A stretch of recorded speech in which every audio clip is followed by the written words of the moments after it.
Hi everyone! Today I have a fun Christmassy vlog for you. I'm just in the mood to create a little bit of that holiday magic at home. We're gonna make the easiest chocolate Christmas treat that's perfect for gifting, and I'm also gonna show you a really cute and practical gift idea. But first, I'm gonna take you to one of my favorite spots on Vancouver Island, and that is Butchart Gardens, and we're gonna soak in all of the gorgeous holiday lights. So come along with me. We're visiting Butchart Gardens today and to look at their fabulous Christmas light display. So let's head on in. So the goal tonight is to see some Christmas lights without losing one of my mittens. So here's Butchart Gardens all dressed up for Christmas, and everywhere you look it's twinkling, glowing, and sparkling. I think I remember reading there's over 300,000 lights spread out over 55 acres. Every corner feels like it's a different Christmas personality. You've got the soft, elegant white lights, you know, the I host dinner parties lights, and then you turn the corner and it's full-on Christmas disco, and both are awesome.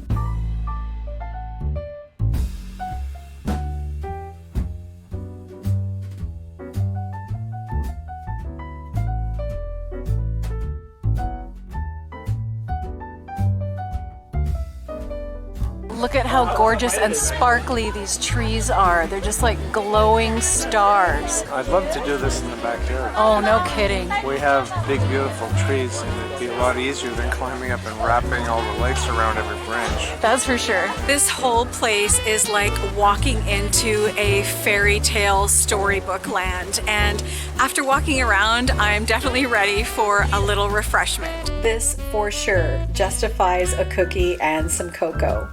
Trying not to spill it while filming is basically a sport though. One of my favorite things is they have the 12 Days of Christmas walk, and what that is they have scenes from the song The 12 Days of Christmas. As you walk along the paths, you'll find the partridge in the pear tree, the 2 turtle doves, the 3 French hens, and so on.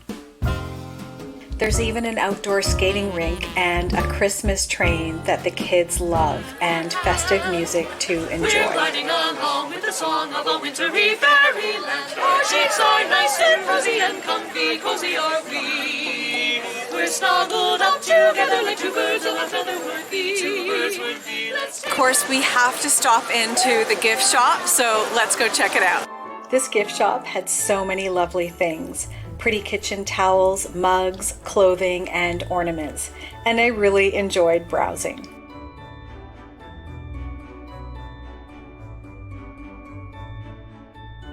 I love these earrings. How much are they? $32.99.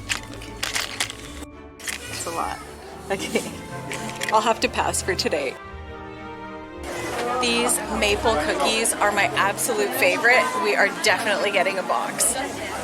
Now that I'm home, I was really thinking about just how beautifully everything was displayed in the garden and in the gift shop, and everything was packaged up so nicely, and it really made me think about what an appreciation I have for just really simple but cute gifts. And I have a couple of things that I made, and one of them is a sweet treat that anybody can do, and it would be fun to do with kids or grandkids. And the second one I think you'll like too, because it's something that anyone would appreciate. We're keeping things so wonderfully simple today, and I'm using 6 Lindt chocolate bars in milk, dark, and white because I think that makes the nicest result, but you can absolutely use fewer if you want a smaller batch. So now just lay the chocolate bars down on a parchment-lined baking sheet and tuck them in side by side, alternating the colors of the bars. There's something about seeing all that chocolate lined up where you're thinking, I'm not really sure what's going to happen here, but I think I like it. Now put them in the oven to soften at a low temperature. We're not trying to melt them into puddles, we just want them soft. Now when you put your chocolate in the oven to melt, just put it at a very low temperature, like 150 degrees for about 10 minutes. Don't heat your oven to 300 or 350 thinking it's going to melt your chocolate faster, because it will scorch. So just very low temperature for about 10 minutes and you'll get a very nice melted chocolate to work with. After they're softened, grab a chopstick or anything else that's pointy that you can swirl with and start marbling. Just have fun with it. There's really no wrong way to do this, and if it looks chaotic, just call it artisanal and carry on. Now for the toppings, I really love these roasted salted almonds I got from Costco, so I chopped some up and spread it over the top. Then I added some pumpkin seeds and raisins and a handful of pretzels. But you can do sprinkles or dried apricots or peanuts, whatever you have on hand. You can really have a lot of fun with the toppings. Then just set it aside to firm up, or you can put it in the fridge if you're impatient like me. When it's firm, break it up into pieces, and a batch this size will make 4 or 5 nice little gifts, depending on how much of this you end up eating. And you can package it into some small bags and tie them up, or put them in a tin or a jar. Simple, cozy, and very yummy. Now this is a gift that I think just about anybody would appreciate, and I've got a really pretty cotton dish towel here, and this one is by Michelle Design Works, but I found another company online on Amazon, and it's a company called Maison de Hermione, and they've got beautiful cotton dish towels, and they look like they're really nice quality. So what I'm doing here is I'm just folding it into a little square, and then I'm adding a bottle of Mrs. Meyer's hand soap. Then I'm just going to take a little bit of ribbon and wrap it up nicely. And I think this is such a practical gift because everyone can use hand soap and a brand new dish towel. Now I've just got a few cuttings of the evergreens that are in my garden, and I'm just going to tuck it right in behind. What a sweet little gift this is. Perfect for a neighbor or a hostess gift, and something that everyone can use. Now, if you have any book lovers in your life, I think this is such a great gift.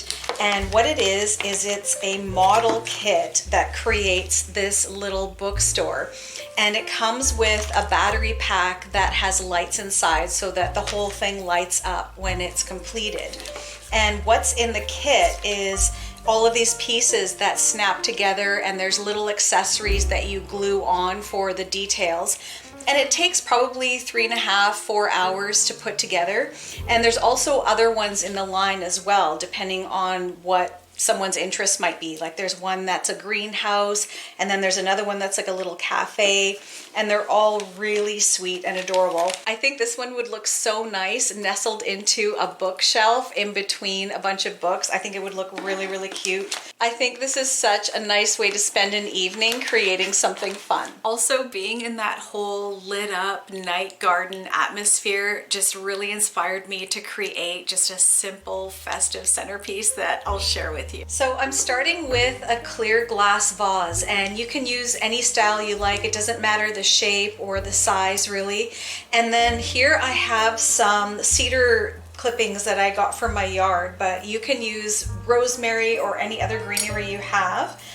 And I'm just going to put a few of them in, and I'm not really worrying about arranging them perfectly because I think the wild is part of the appeal. And now I've got a bag of cranberries, and I'm just going to throw a handful of them.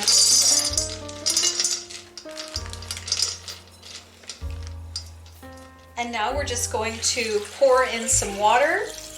I love watching the cranberries float to the top because it makes everything look like a little holiday ornament. And then finally we're going to take a little tea light and nestle it right on top.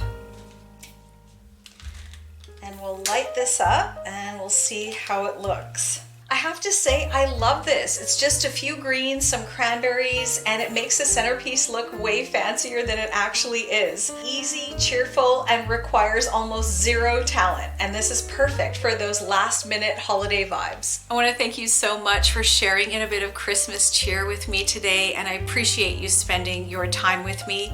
Many blessings to you and your families. Take care, and we'll catch you in the next one.